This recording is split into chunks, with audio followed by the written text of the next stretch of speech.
अगर आपने हमारे चैनल को सब्सक्राइब नहीं किया है तो चैनल को सब्सक्राइब कर लें और बेल आइकन दबा लें।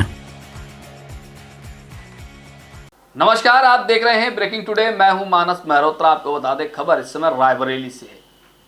जिस तरीके से रायबरेली में कमला नेहरू ट्रस्ट की जमीन को लेकर सियासी गलियारों में एक हलचल सी मच गई है। आपको बताते चलें कि कमला नेहरू ट्रस्ट की जमीन से उजाड़े गए सैकड़ों दुकानदारों के समर्थन में अब बीजेपी नेता एवं एमएलसी दिनेश प्रताप सिंह के विरुद्ध रायबरेली में आम जन की बगावत सड़कों पर देखने को मिल रही है। चिराग नाम से चर्चित दिनेश सिंह के विरोध में शहर भर में पोस्टर लगे हैं। इन पोस्टरों में साफ साफ लिखा हुआ है, घर को आग लगा दी घर के चिराग ने। इस मामले में शनिवार को तब नया मोड़ आ गया जब सदर विधायक अदिति सिंह ने जिला प्रशासन के प्रति कड़ा रुख दिखाते हुए पटरी दुकानदारों के साथ हुए अमानवीय सुलूक की कड़ी निंदा की। साथ ही कहा कि मैंने मुख्यमंत्री योगी आदित्यनाथ से मुलाकात कर सभी दुकानदारों को कहीं और पुनर्स्थापित किए जाने की मांग की है, जिस पर सीएम ने आश्वासन भी दिया है। साथ ही मैंने लिखित तौर पर भी उनसे दुकानदारों को स्थापित किए जाने की मांग की है। मैं गरीब दुकानदारों के साथ हमेशा खड़ी हूं और उनके इस दुख में उनके साथ हूं। अब इस मामले ने तब तूल पकड़ लिया जब शहर के सिविल लाइन एरिया में जगह जगह एमएलसी दिनेश प्रताप सिंह के विरोध में पोस्टर लगे मिले। ये पोस्टर वार सिविल लाइन में बेशकीमती जमीन पर बुलडोजर चलने के मामले को लेकर लगाया गया है।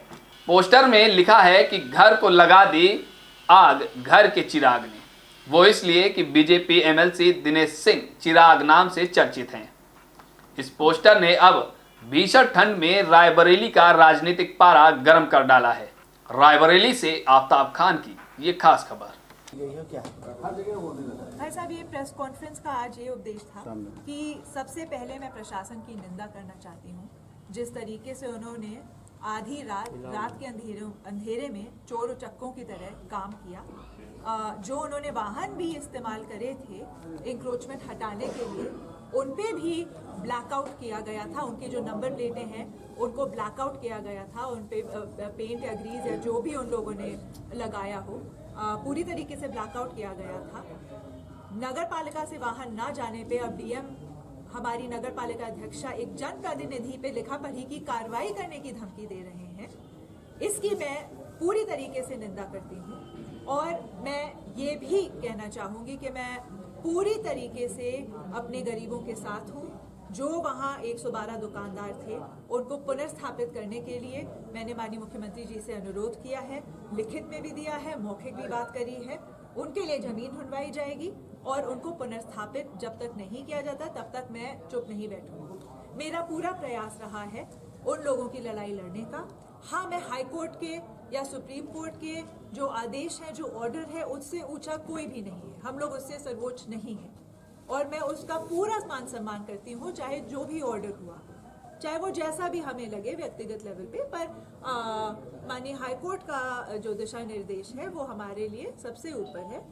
हम उसका सम्मान करते हैं, मान करते हैं। उन्होंने कुछ सोच के ऑर्डर दिया है और ठीक है, हम इसको स्वीकार करते हैं, इसका मान सम्मान करते हैं। परंतु जिस तरीके से रात के अंधेरे में इन लोगों को निकाला गया उसकी मैं घोर निंदा करती हूँ। और एक और बात आपके संज्ञान में लाना चाहती हूँ, ये बहुत महत्वपूर्ण बात है, अपने प्रेस के मित्रों के माध्यम से मैं ये बात लाना चाहती हूँ। सिविल कोर्ट में जो एक केस रजिस्टर किया है डीड कैंसिलेशन का, क्योंकि ये जो कमला नेहरू ट्रस्ट को जो जमीन मिली है ये फर्जी तरीके से मिली है। 2 हाई कोर्ट की ऑर्डर्स ने इस चीज का संज्ञान लिया है। साथ ही साथ डीएम नेहा शर्मा जी की जो रिपोर्ट बनी थी उसमें भी इस चीज का संज्ञान लिया गया है कि विदाउट सेल डीड इन्होंने फ्री होल्ड करा लिया किसी तरीके से। ना तो जब इनके पास कोई रजिस्टर्ड सेल डीड थी, ना तो कब्जा था। तो पूरी तरीके से गलत तरीके से कमला नेहरू एजुकेशन सोसाइटी ने जो फ्री होल्ड कराया था उसके कैंसिलेशन के लिए सिविल सूट मुकदमा चल रहा है। मैं अपने प्रेस के दोस्तों को एक और बात बताना चाहूंगी, एक और चीज से थोड़ा सा इत्तला कराना चाहूंगी।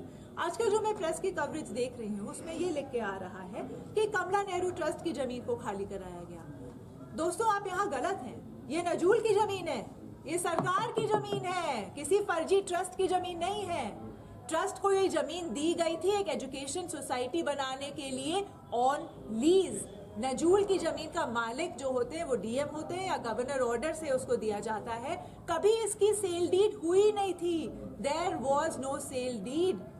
बस गलत तरीके से इसका फ्री होल्ड कराया गया था और उसका संज्ञान माननीय उच्च न्यायालय ने लिया। उसका संज्ञान नेहा शर्मा डीएम साहब ने अपनी रिपोर्ट में लिया, जो एक 3-4 लोगों के कमेटी की रिपोर्ट बनी थी। इसीलिए आज की तारीख में वो मुकदमा दर्ज है। तो सरकार भी इस चीज को मान रही है। उन्होंने मुकदमा भी इस चीज के लिए दर्ज किया है सिविल कोर्ट में।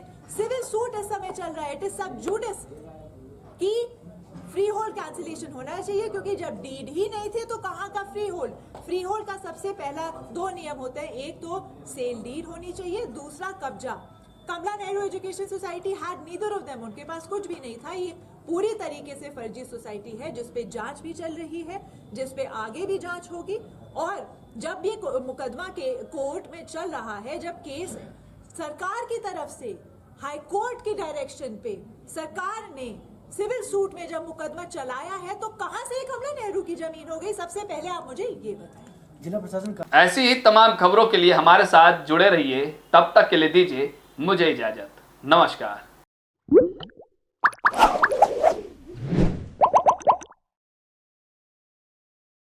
अगर आपने हमारे चैनल को सब्सक्राइब नहीं किया है तो चैनल को सब्सक्राइब कर लें और बेल आइकन दबा लें।